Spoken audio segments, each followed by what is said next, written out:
সে আমার হাতটা ধরে চুমা দিয়ে বলল, অনেক বিষ হয়ে গেল, অনেক ব্যথা হয়েছে, হাতটা মালিশ করে দিল। মা বলো ওই ব্যক্তি কোন ব্যক্তি? এই কথা যখনই সদাগর মায়ের কাছে বলল, তার মা তাকে গালি দেওয়া শুরু করলেন। ওরে বদচরিত্র ছেলে, ওরে কুচরিত্র ছেলে, তুমি গুন্ডা, তুমি এবার কি ভুল করলা? না, আমার মতো মা তোকে আর ক্ষমা করবে না। আমি দেখতেছি পরিষ্কার কোরআনের মধ্যে একদিন আমাদের সমস্ত বাড়ি বাড়িতে নবী আসবেন, কিন্তু সময় হয়েছে। আমি যদি বাড়িতে না থেকে ওই অবস্থায় যদি দিনের নবী আসে, তাইলে তো আমার বাড়ি থেকে ফিরে যাবে। আমি আমি একজন পাপী নারী হব, তার কাছ থেকে যদি আমি দোয়া নিতে না পারি।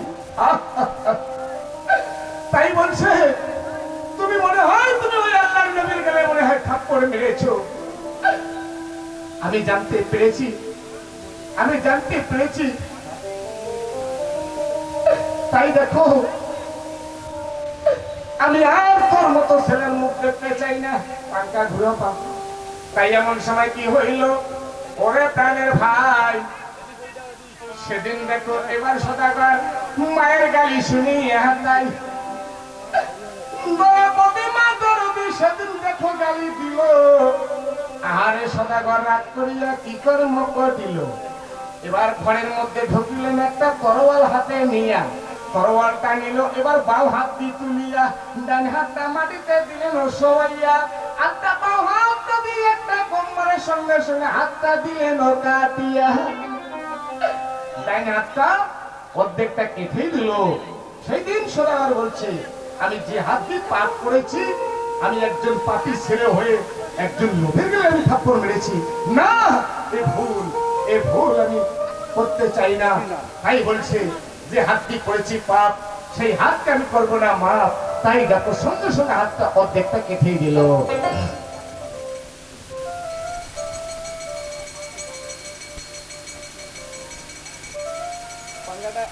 এইদিকে নাই বসা তো, এইদিকে বসে এইদিকে করে দিত, বৃষ্টি ভয় হাওয়াটা আছে। তাই এবারে যাই হোক, গান শুনে একজন বইয়ের মতো আসমা নাম 20 টাকা দান করলেন। দোয়া রাখিয়ে দেবো, সবাই শুনে যান। তাই এবার সদাগর ওই তারা হাত টুকুরা বাবাকে নিল, আর অর্ধেকটা হাত দেহর মধ্যে ঝুলেছিল। ফাঁস করে মায়ের সামনে এসে দাঁড় হয়ে বলছে, মা, মা, ও মা, দেখো যে হাতে আমি পাপ করেছি। মা, আমি তোমার একজন দুষ্টের ছেলে হয়ে একজন নবীর গালে আমি থাপ্পড় মেরেছি।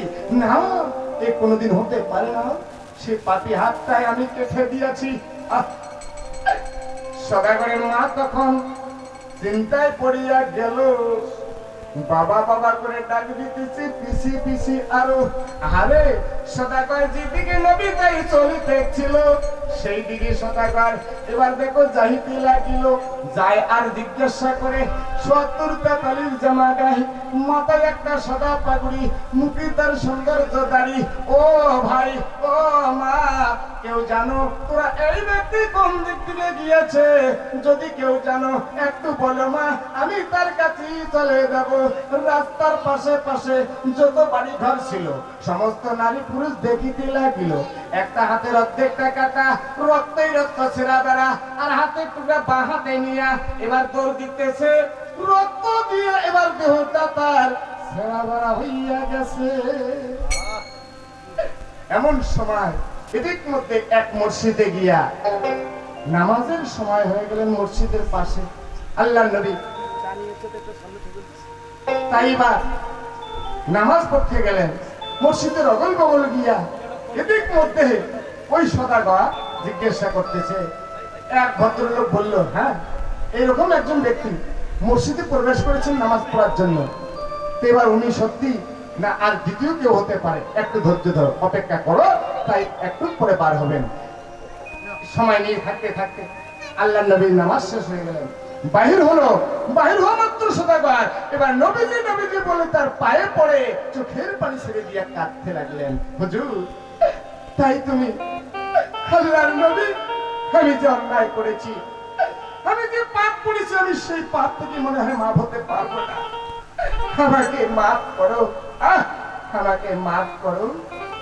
নবীর ভাই যখন পরে কাঁদতেছিলেন, এদিক মধ্যে হাসান হোসেন দুই ভাই রোদ রাস্তায় খেলতেছিলেন ধুলে লুটুপুটু হয়ে। মা বোনেরা, ফাতেমার বাড়িতে 3 দিন ধরে কোনো খানা কোনো পানি ছিল না। মা ফাতেমা ঘরে বসে দুটো চোখের পানি ছেড়ে দিয়ে আল্লাহর কাছে 2 হাত তুলে কেঁদে কেঁদে সেদিন দোয়া করেছিল, খোদা, হে খোদা পরওয়ারদিগার, আমি না খেয়ে থাকবো, আমি থাকতে পারি, কিন্তু আমার নিষ্পাপ 2টি সন্তান সেজে থাকতে পারে না। আমি হাড়ির মধ্যে পাথর দিয়ে জাল করছি, খোদা, আমার স্বামী স্বীকার করতে গেছে, এখনো ফিরছে না। এমন সময় ছোট্ট সন্তান হোসেন কাঁদতে কাঁদতে মাটিতে পড়ে গেছেন। তাই তার বড় দাদা উঠাইয়া কোলে করে মায়ের কাছে নিয়ে এসে মাকে বলছে, মা, আমার ছোট্ট ভাই সে যে কষ্ট পেয়েছে, তার মুখে কোনো দানা, কোনো পানি, কোনো ব্যবস্থা করে তুমি তোমার মতো করো। মায়ের মন মানে না। মা তখন সঙ্গে সঙ্গে ছোট ইমামকে কোলে নিয়ে চোখের পানি ছেড়ে কাঁদছেন, বাবা, তুমি যে আমার কলিজার টুকরো, একটা সময় যদি আমি না খেয়ে থাকি তার জন্য আমি দুঃখ করি না, কিন্তু ঘরে খানা না থাকলে আমি দুঃখ পাই না, কষ্ট পাই না। যদি তোকে আমি একটা নজরে না দেখি আমার মায়ের বুক শুকনো হয়ে যায়, আমি যে মা ডাক শুনতে পাবো না। না না, আমাকে ছেড়ে তুমি এবার চলে যাও না।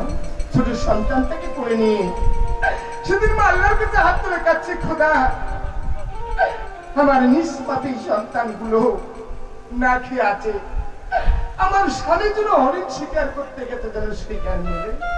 তাই মা ছোট ইমামকে বলছে, বাবা, আমি যে তোর মা, একবার তুমি আমাকে মা করে ডাকো। ওরে বাবা, কেন ডাকো না? তুমি একবার তুমি নয়ন দিয়ে লক্ষ্য করো, আমি তোর মা, তোমাকে কোলে নিয়ে আছি। এই 10 মাস 10টা দিন আমি যে পেটে করে রেখেছিলাম, বাবা, জন্মের দিনে যে আমি কত কষ্ট, কত দুঃখ পেয়েছি, কেন আমাকে মা করে ডাকো না? তাই দুনিয়ার বুকে মায়ের মতো, বাবার মতো ধন হবে না। তাই সেদিন ফাতেমা কি করছিলেন জানেন? 3 দিন তার বাড়িতে খানা না থাকার পরে সেদিন বলছে, আল্লাহ, আমার কাছে একটাই উপায় আছে, আমার সন্তানকে বাঁচে রাখা, এই উপায় ছাড়া আর কিচ্ছু নাই, আমার সন্তান ছাড়া আমি থাকতে পারবো না।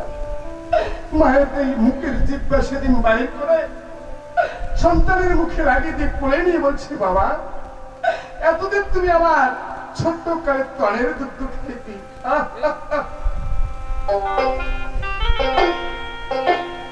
আজকে তুমি আমার মুখের জিহ্বা চষে খাও, বাবা,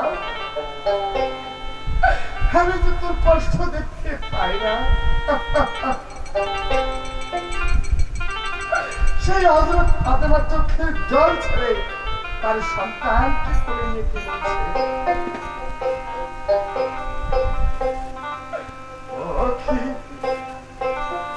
বাবা,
রাখিয়া জন্মের দিনে কত কষ্ট বা